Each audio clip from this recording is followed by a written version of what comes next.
Hey everybody, it's Dr. Eric Balcavage, and we're back for another edition of hold on a sec, ready? What are we, the Thyroid Answers Podcast? Golly, because I'm so used to doing my own. Hey everybody, it's Dr. Eric Balcavage, and we're back for another edition of Thyroid Answers Podcast with my partner in crime, Dr. Erica Riggleman. Good morning, Dr. Riggleman. Good morning. So we had such a great response to our last Q&A session. It's actually the most downloaded episode of the Thyroid Answers Podcast. We thought we'd come back with another episode and talk about 5 of the questions that we just didn't get to last time. So we're going to do about 5 questions that listeners have sent in. And so we want to make sure that if you have questions that we are not answering, make sure that you send us those questions via wherever you watch the video of this. Send it to our emails. You can send it to our websites. Wherever you see this video, send us your questions because we will be more than happy to answer them. So if you also listeners, if you have topics that you want us to touch on, or you want to touch on a new topic that maybe we haven't talked about, submit those as well, even if it's not a specific question, because the whole goal of this is to give you knowledge. Knowledge is power. We want to educate you and give you the information that you may need to be able to maybe change your health around. Excellent. So we're going to do the Q&A today, and Dr. Eric is in charge today of going through listener questions, and we're just we'll provide our answers for you, and hopefully we get you some more content, and that provokes some more questions from you as well. Absolutely. So the first question came in from Instagram. She writes, I was diagnosed with Hashimoto's last year. My antibodies were not super high, but I have taken dairy and wheat out of my diet. I recently found out that I'm 8 weeks pregnant. I'm not on any thyroid medication. Should I go on medication while pregnant? Any thoughts or advice would be great. I love listening to your podcast.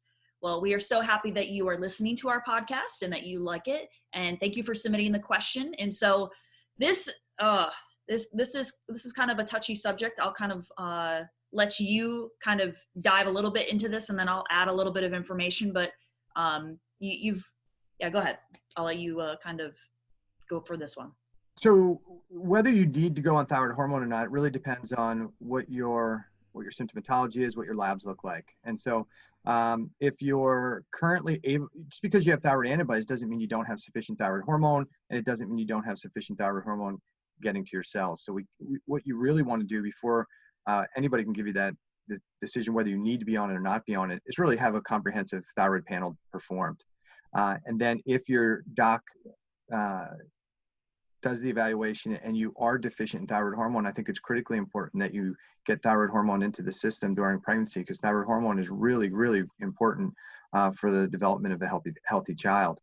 As far as the Hashimoto's component, I think one of the things that we like to do when we have somebody who comes in who's got Hashimoto's and they're struggling with hypothyroid symptoms is, we want to get to root cause. So we start digging into diet, lifestyle factors, sleep factors, bacteria, organisms that may be triggering the stress response and what might be triggering the autoimmunity. But during a pregnancy is probably not the time to be doing a lot of those things. Definitely cleaning up the diet is important for pregnancy, regardless of whether you have Hashimoto's or not. But we wouldn't be looking at an aggressive protocol to try and uncover what's going on. We wouldn't be looking at aggressive protocols to start treating bacterial overgrowth or yeast overgrowth. During the pregnancy is probably just not the time to do that. And the last piece that I would say is you might find that during pregnancy that your Hashimoto's does calm a little bit. We see that quite a bit with women who have chronic hypothyroid symptoms. The time that they feel the best is when they're pregnant. And it's because of the shift in the immune system that they really feel like they say, hey, this is the best I feel is when I'm pregnant. If I could just stay pregnant all the time, I would be great. Now, I don't know if that can happen, but that's probably not the long-term solution. But I would say the first thing to do is go get a good comprehensive thyroid panel done and let your medical doctor make a decision whether you really need it at that point. Yeah, absolutely. And the one thing to take to note is that most people who need to be on thyroid medication who have Hashimoto's, there's been a lot of destruction already done to the thyroid gland. If you're pregnant, obviously that means you're maybe in your 20s, 30s. You're probably younger. The amount of time that you actually have had Hashimoto's is probably a lot lower. So if you're working on all those things, you may not need to be on medication, but you really do, especially being pregnant, you want to test that, because if there is a need and you do need to be on the medication, then yeah, you want to get on it. I could see where that could be a little bit of a scary situation where you already know you have an autoimmune disease, just found out you're pregnant, whether that was planned or not. It's kind of been thrown in your lap and you've kind of got to take that next step. And so testing, we talk about this on just about every single podcast. You want to test, because without the testing, you're kind of shooting in the dark. You want to make sure that you're actually having appropriate values and make sure you're getting a complete panel done that we've talked about obviously on other podcasts. And I'll add one more thing to that. I think one of the benefits of taking T4 or T4, T3 combo when you have Hashimoto's is, one of the thought processes, if we give people thyroid hormone T4, T3, that by giving them the T4, we reduce the amount of production that needs to occur at the thyroid gland. And as we decrease the production within the thyroid gland, then there's less likelihood of autoimmune attack, because to make thyroid hormone, you need to increase your thyroid peroxidase and you need to increase thyroglobulin. So if the thyroid gland starts ramping up production because you're deficient, then TPO antibodies can go up as TPO production goes up, and thyroglobulin antibodies can go up. So the goal many times with providing T4 is to say, hey, if we give the person T4, then the thyroid gland doesn't have to work, and there's going to be less TPO production, less thyroglobulin production, therefore less autoimmune attack, and maybe we slow the autoimmune process down. In theory, that sounds good, and it may work well, but we still have the potential issue that just because you have T4, T3 in the bloodstream doesn't mean it's getting to the cell. And that's why many people, even though they're on T4, T3, who have normal or low TSH values, have normal T4, T3 blood values, still have hypothyroid symptoms, because that thyroid hormone isn't getting into the cell, or it's being deactivated at the cellular level. Yeah, absolutely. Kind of staying on that same note, we have another question that specifically is related to T3 and T4. Can you explain to me why T3 is so much stronger than T4 since it contains more iodine? Is this an indication that less iodine has a stronger effect on the metabolic rate? So I think they're in the concept of thinking that more is better. Yeah. So, there's the story of the three little bears, right? The one bed's too soft, one's too hard, and one's just right. And I think we see that in chemistry, and we don't really always know why that is, but different cellular mechanisms prefer different types of molecules. And so T3 is really functional for binding to the nuclear receptor and stimulating genomic metabolism, what happens within the cells and gene replication. T4 has a functional capacity. T2 has a functional capacity. There's other parts of thyroid hormone, other types of thyroid hormones that have functional capacity. I think what we need to keep in mind is that T3 is really good for one aspect of it, but it doesn't mean that if less iodine is better, because T2 doesn't do what T3 does. But T2 does something different. So it is not about, if I take less iodine into the system, I won't have as much T4, and then maybe I'll be in better shape. It's just not how the chemistry works. The body pretty much makes what it needs. T4 has a purpose. T3 has a purpose. T2 has a purpose. The thyronomines and all have purposes. So they all have their own individual purposes. But I don't think we can correlate that less iodine on a molecule is better or worse. It's just different, if that makes sense. Yeah, absolutely. And we obviously know that the different amounts of iodine are there's a reason why. Obviously, the most metabolically active one is T3, but the other ones, like you said, do have a purpose. So I think your body takes into account those and moves the iodine around to make what it really needs. And so our bodies are smart little creatures, and they're going to make what they need. And sometimes those pathways get interrupted, and that's where thyroid disruption really happens. But yeah, I don't think more is better, less is better. I think your body really is going to take what it needs and use what it needs. So obviously there needs to be appropriate amounts of iodine available, but I think intake more or less doesn't necessarily have an impact on that. Right, and we've talked about this multiple times, is that we'd like to, in our minds sometimes, to decide that, well, I'll just give B6 and it'll do what I want. I'll just give iodine and it's going to do what I want. The body does with molecules and the amino acids and all these different chemicals what is best for the cells and the survival of the cell. So we can't always direct what's going to happen when we put things in. So we put in what the basic components are. We do our best to do that. And then when we see what the body does with it, that's not right or wrong. But what that should tell us is if the body's deactivating thyroid hormone, there's a reason why. And that's what we need to uncover is, okay, what's the reason that the body's saying I need to slow metabolism down? What's the reason for the deactivation?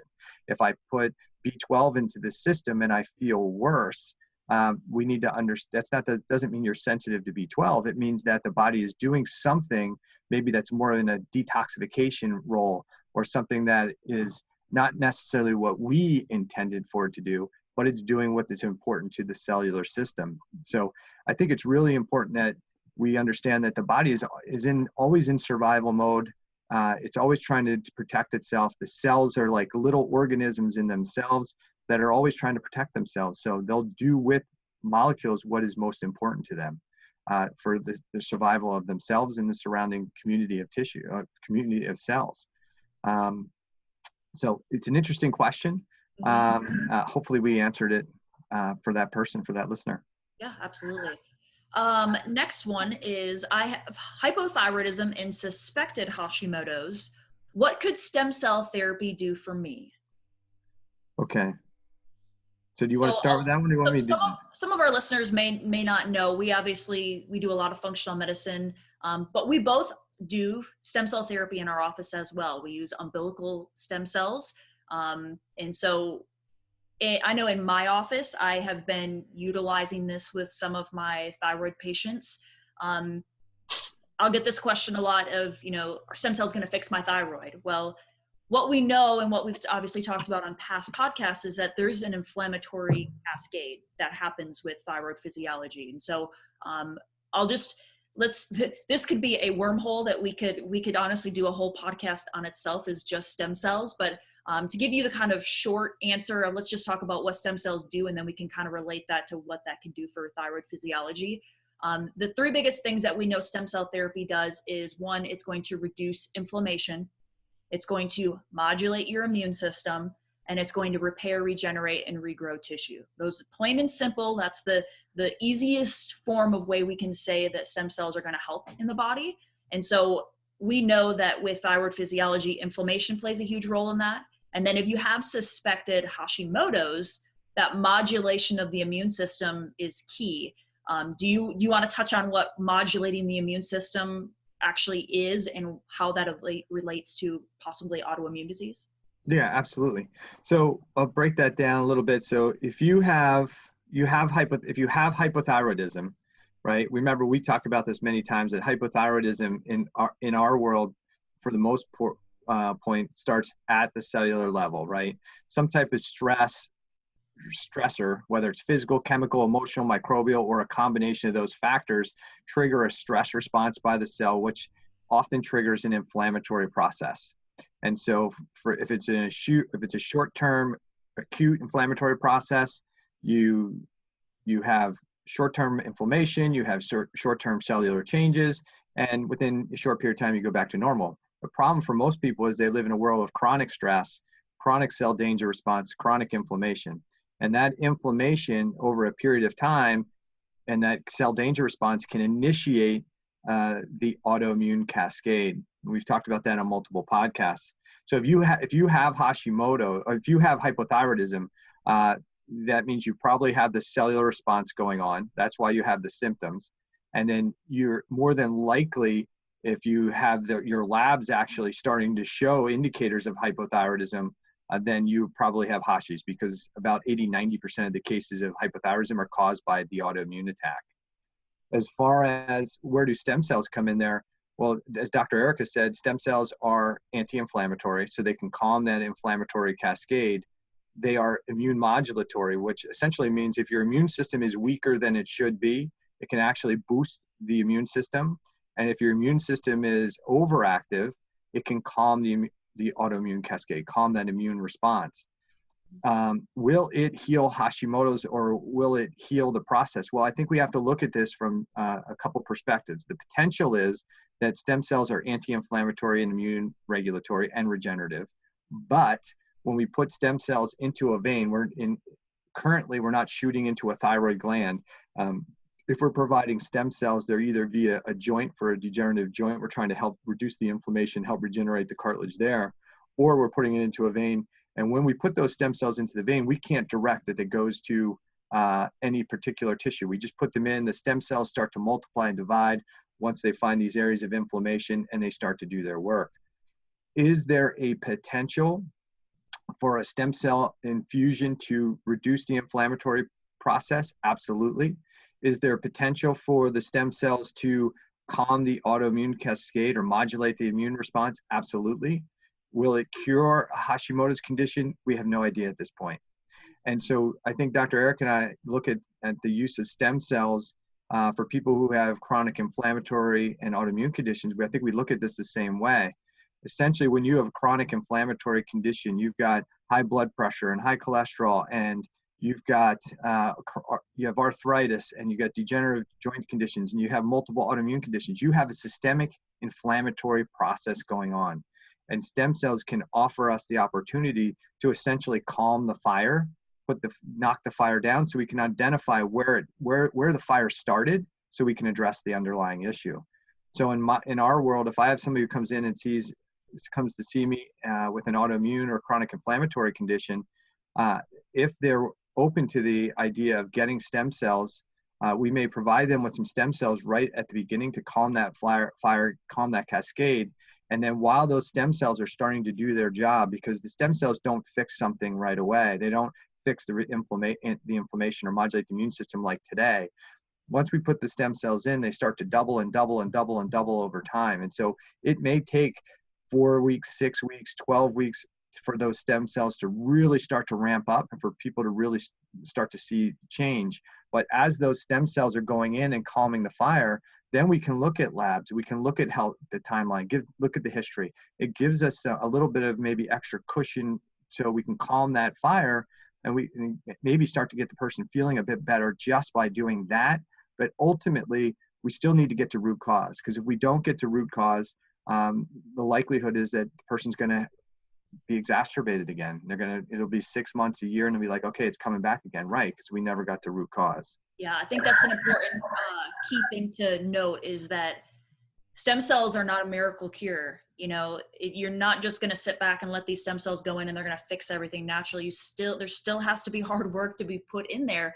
It just may get you further in the process or quicker in the process, because they are so powerful at, modulating the immune system, reducing the inflammation. Then we can, I give the analogy to my patients is that when you come in to see me, your house is on fire. There's smoke everywhere. There's flames. You can't see anything. The stem cells essentially are going to help put the fire out and kind of clear the smoke out. And then we can say, okay, what's really going on? Oh, your roof is burned. Oh, the foundation is cracking.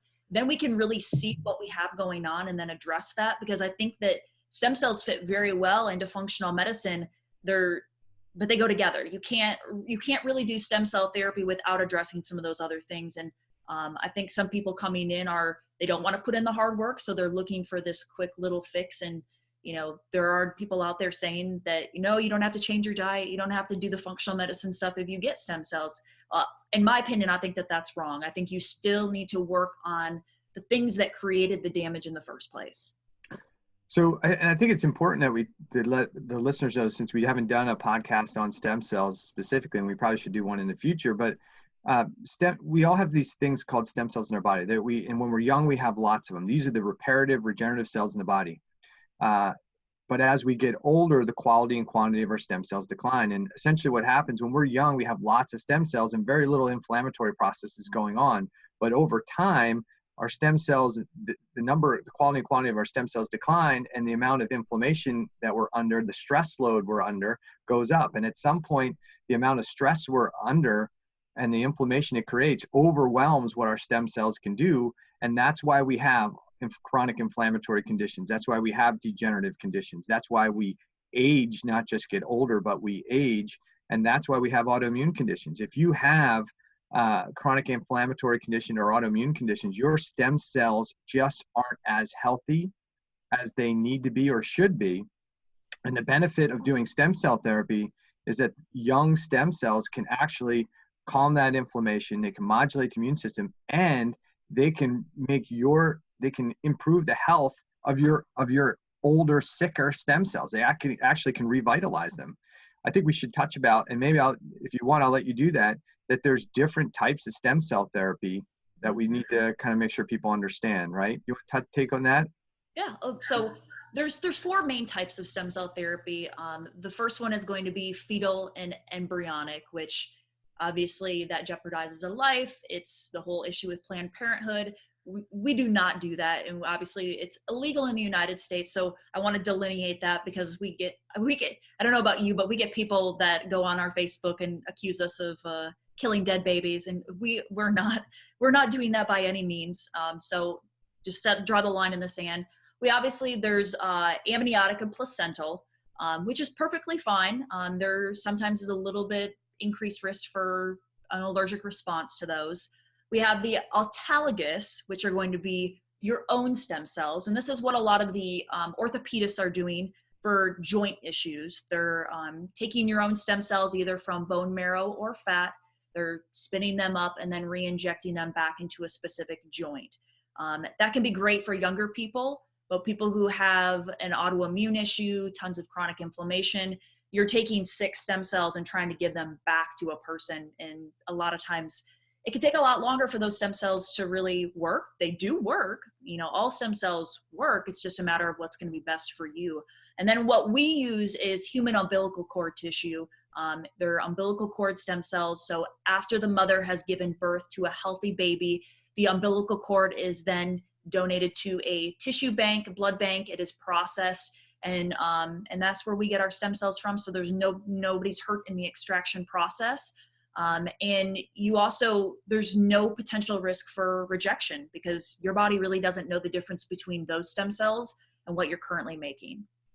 Awesome. Yeah, I think we covered that pretty good. We'll do a podcast in the future on stem cells, so people we'll get a little more in depth on stem cells and give them a little bit more in-depth information. Yeah, absolutely. So let's move on. There is one other, there's question. What is the connection between Sibo and hypothyroidism? Yeah, it's a great question.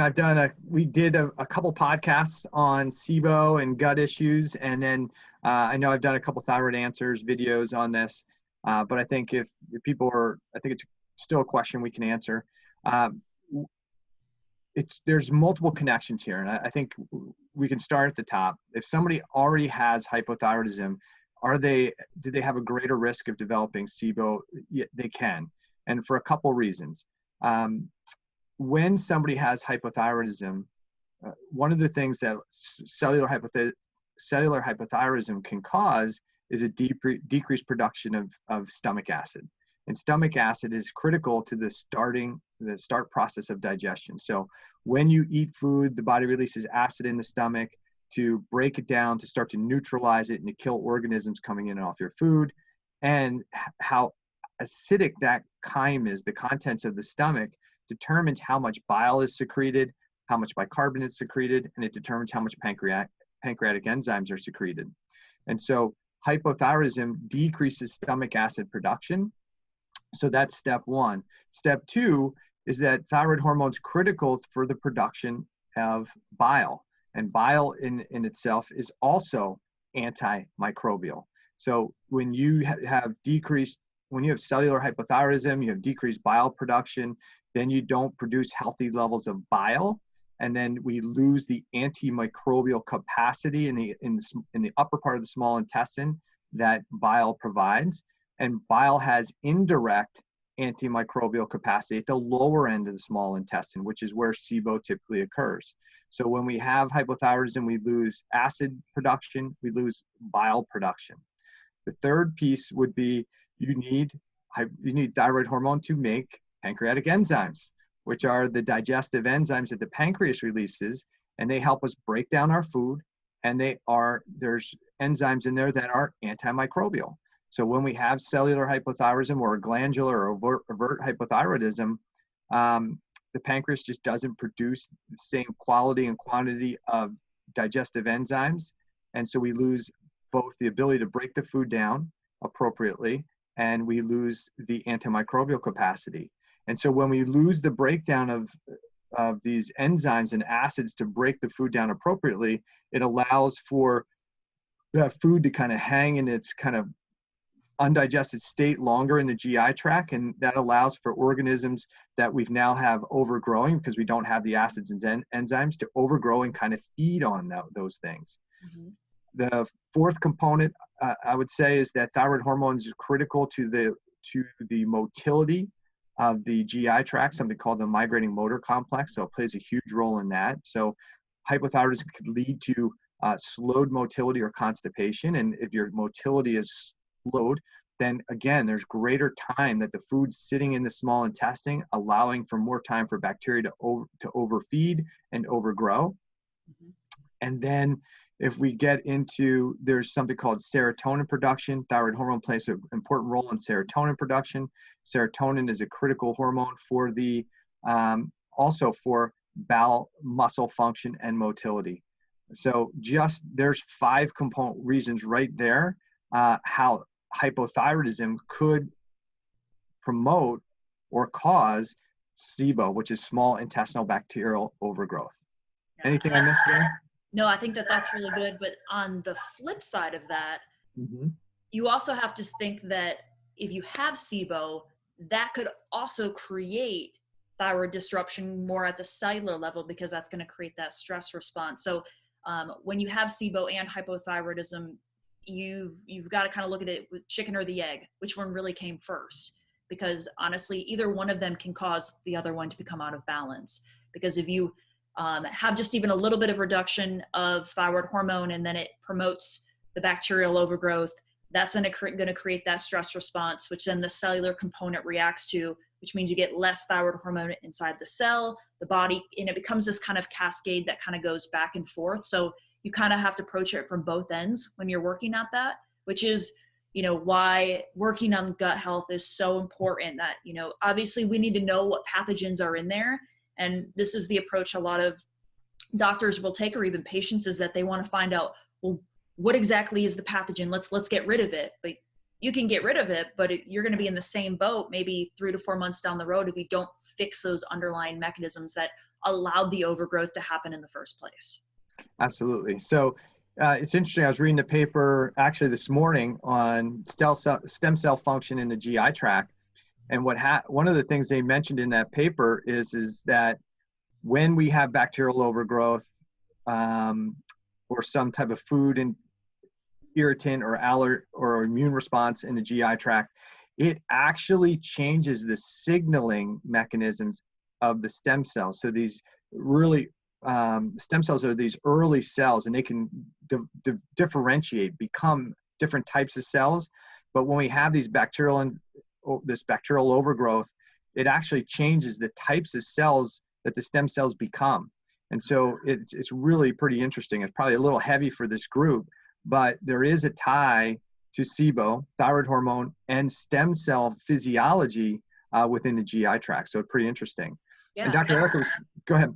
And I think that could honestly, you have to imagine your gut's constantly turning over, and you must have stem cells to do that. And I would hypothesize, I don't know if this is, if there's literature or research out there that shows this, but lacking stem cells might promote leaky gut, which then could create some of these other issues that we have inside the gut. Do you hypothesize that as well?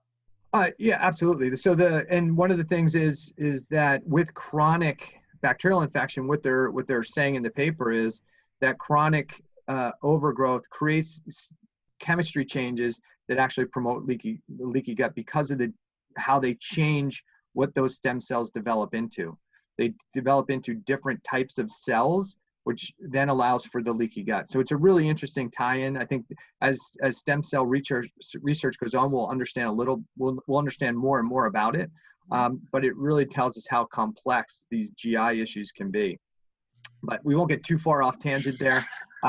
Dr. Erica was talking about the bacteria or overgrowth of bacteria, yeast in the gut can be one of those things that triggers that cell danger response, that triggers the inflammatory response, that triggers the autoimmunity. I think I want to touch one more point on that, is that the GI tract has a lymphoid system that has direct connection to the thyroid gland. So the thyroid is really sensitive to what goes on in the gut. So bacteria, organisms from the GI tract, when they overgrow, especially in that leaky gut situation, can make their way to the thyroid gland pretty easily and stimulate more of an autoimmune attack.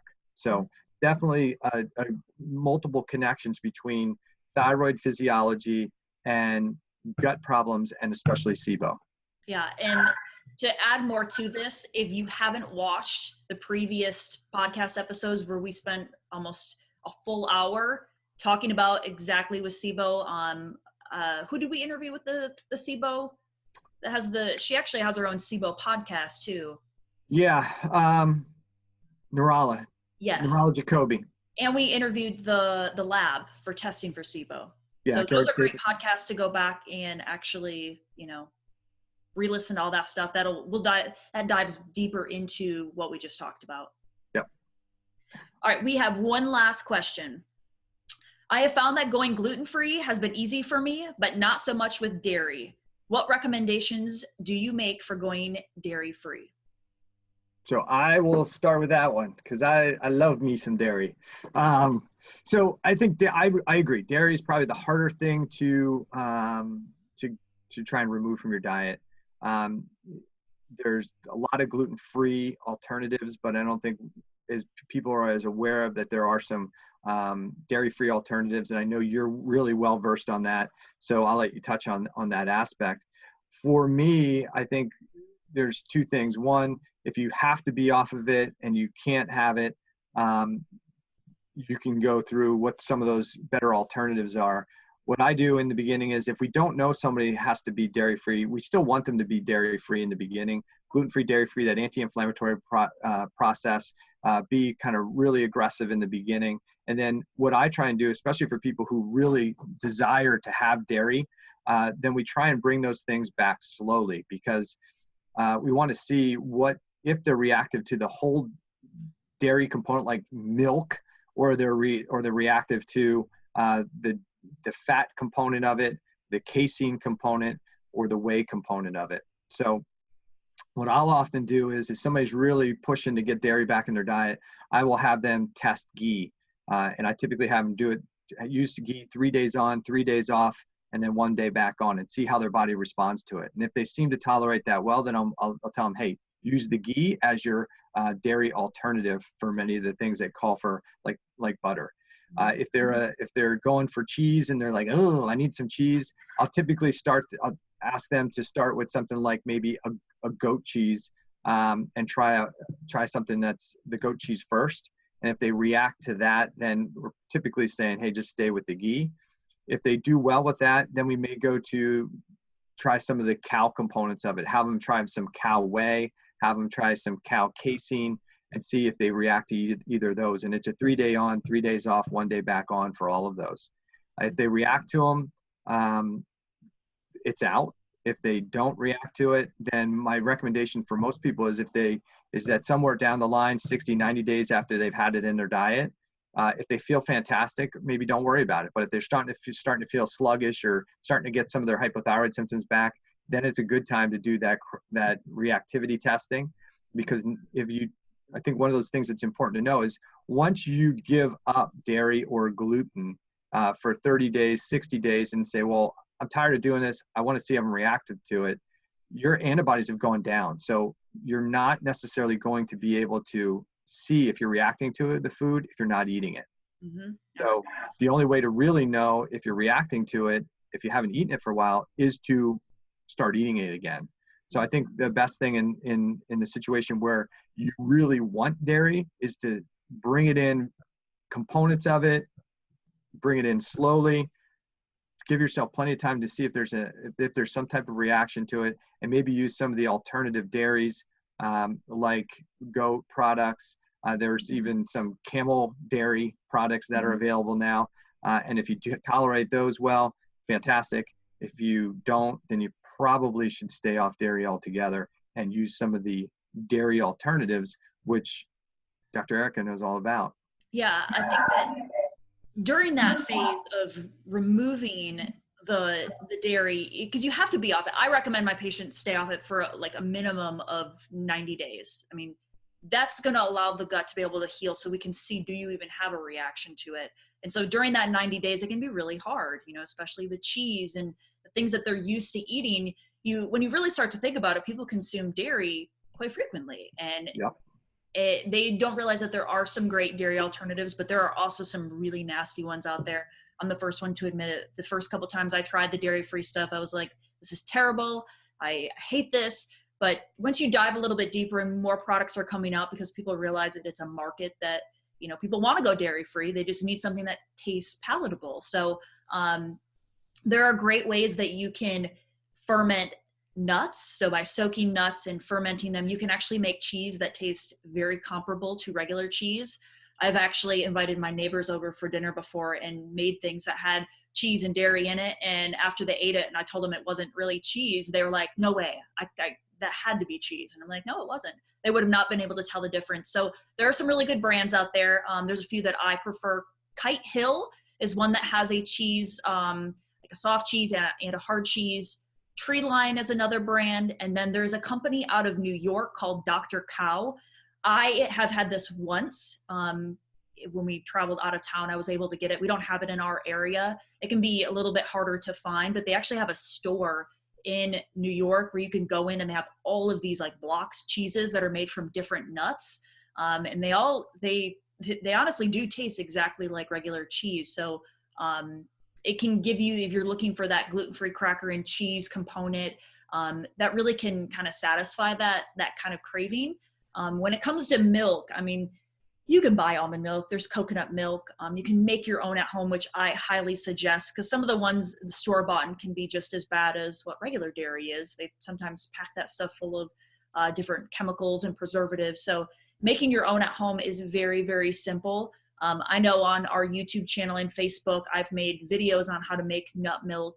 It's very simple and it actually tastes very, very good. So, if you have a good replacement for it, it can make that transition very easy for you. So, you just have to keep looking, trying to find those alternatives. That's going to make the process a whole lot easier for you.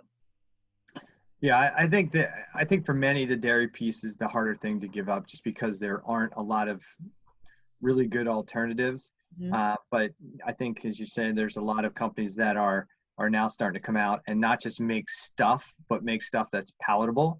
Mm-hmm. And probably tastes a little bit better. So can you review what the name of those companies were? Kite Hill was one of them, right? Kite Hill, Treeline, Dr. Cow is the other one. Okay.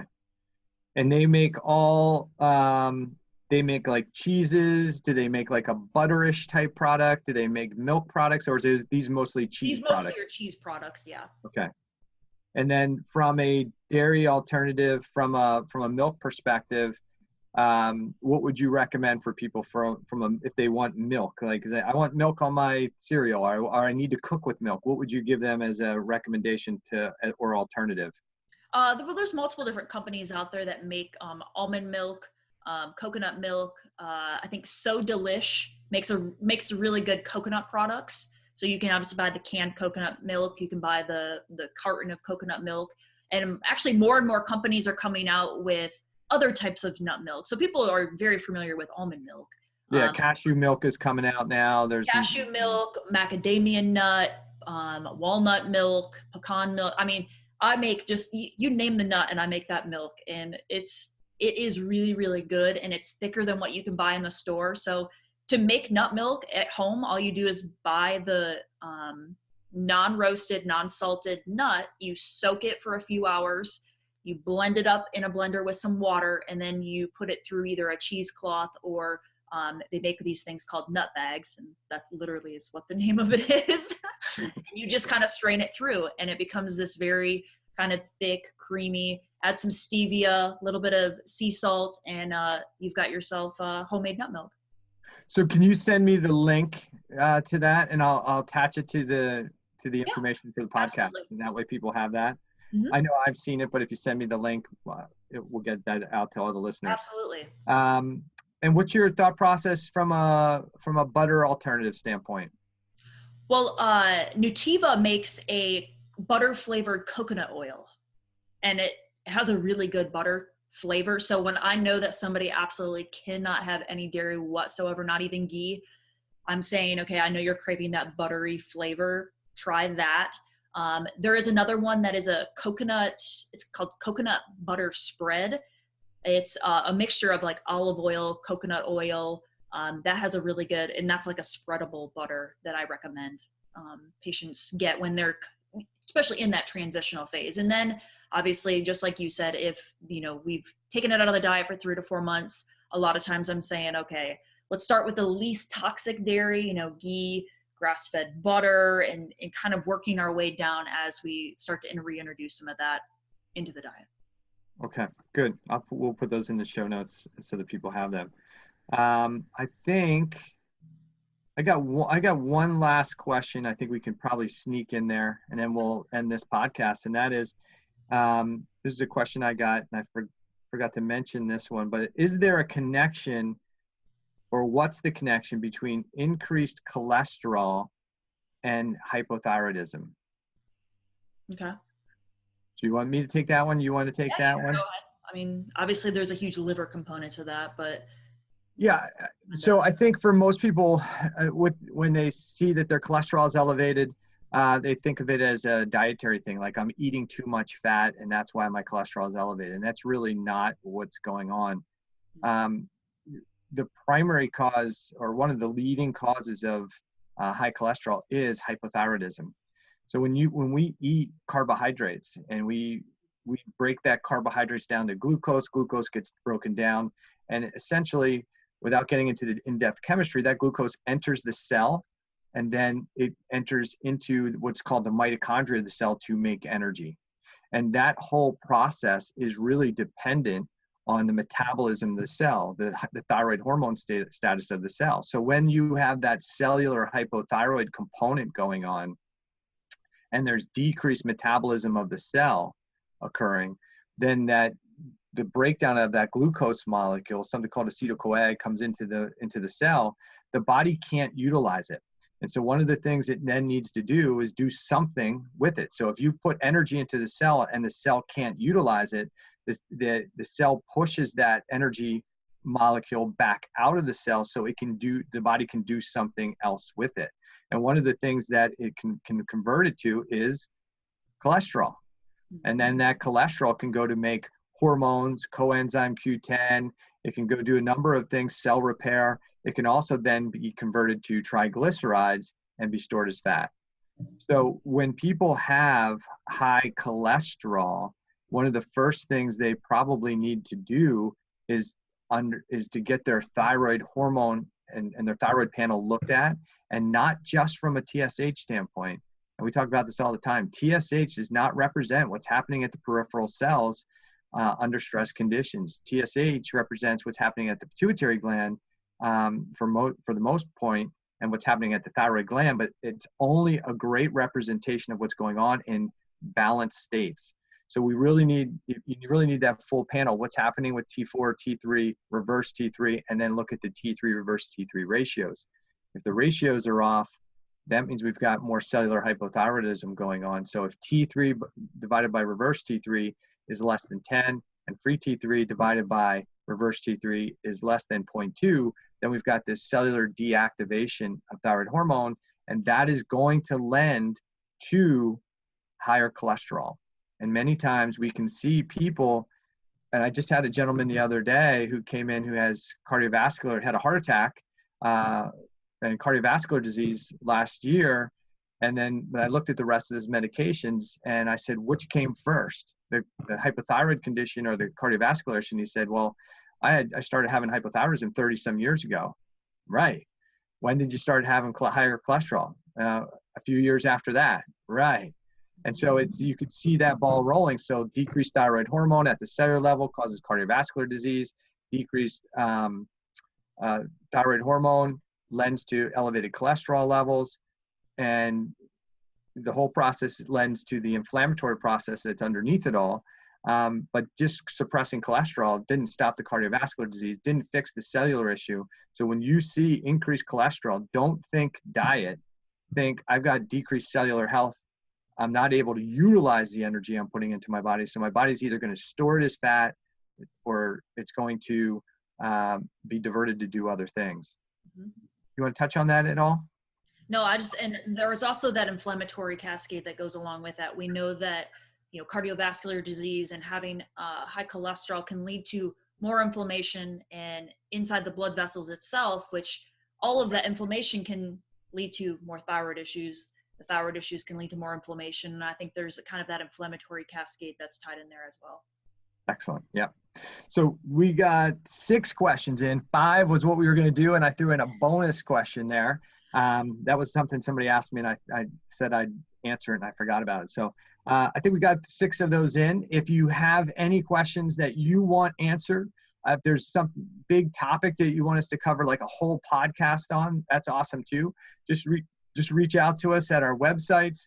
Reach out to us wherever you watch the video, or wherever you watch the podcast, and give us your commentary. So we appreciate having all the listeners, everybody downloading at iTunes.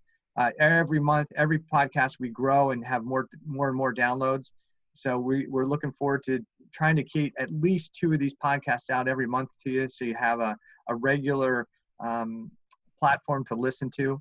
And if you have the opportunity to do this, it would be great for us if you went to iTunes and gave us a rating. 5 is always a great rating, right? We'll take all the 5s. But if there's something you don't like about the podcast, maybe the sound of my voice, maybe the background in my office, whatever, you can comment on those things. That's fine. We're open to good comments and a little bit of criticism, because this is really all about you, the listeners. We want to provide you with as much content and information as we can. Absolutely. I know I saw in there somebody gave us a 3 but didn't write why they gave us a 3. So if you're going to rate us bad, at least give us a comment so that we can improve on this. Yeah. So we appreciate it. We'll sign off for today. Dr. Riggleman and I will be back for another Thyroid Answers podcast.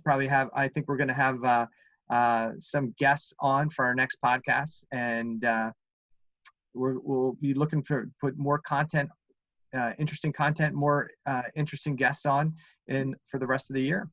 Absolutely. Well, you have a wonderful day. We'll see you on the next one. All right. Take care.